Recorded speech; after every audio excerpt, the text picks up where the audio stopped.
नया साल आने वाला था और क्लास के सभी बच्चों में खुसुर-फुसुर शुरू हो गई थी। सबको पता था कि इस साल भी प्रिंसिपल सर बच्चों के साथ नए साल पर कोई बढ़िया सा आइडिया लेकर आएंगे।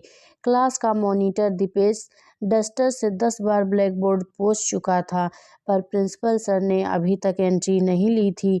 जैसे ही उसे गुप्ता सर के साथ प्रिंसिपल सर की आवाज़ सुनाई दी, वह फिर से ब्लैक बोर्ड साफ करने लगा। प्रिंसिपल सर ने उसे मुस्कुरा कर देखा और क्लास के अंदर आ गए। पहली बेंच पर बैठा हुआ सागर बोला, अगर सर थोड़ी देर और ना आते तो आज हमारा ब्लैक बोर्ड व्हाइट बोर्ड बन जाता। क्लास में इस बात पर एक जोरदार ठहाका गूंज उठा।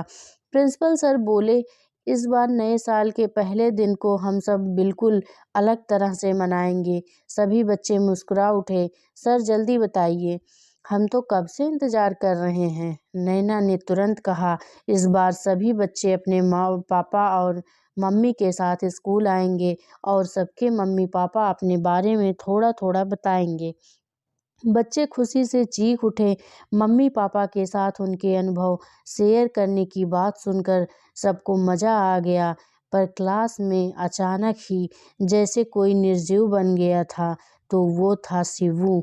शिवू की माँ उसी स्कूल में सफाई का काम करती थी, पर ये बात पूरे स्कूल में किसी को पता नहीं थी।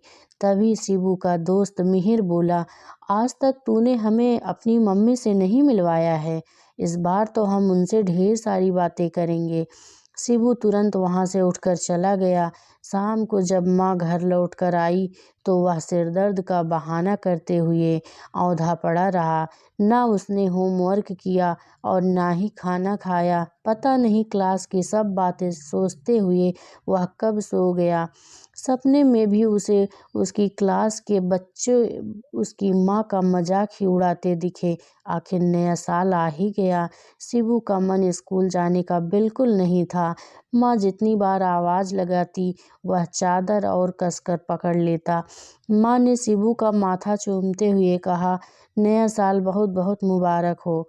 शिवू का मन हुआ कि माँ के गले लगकर खूब रोए, पर वह उनके पैर छूकर चुपचाप खड़ा हो गया। अगर उसे प्रिंसिपल सर का डर न होता तो आज वह किसी भी कीमत पर स्कूल न जाता। किसी तरह से जैसे तैसे तैयार होकर वो घर से निकल पड़ा।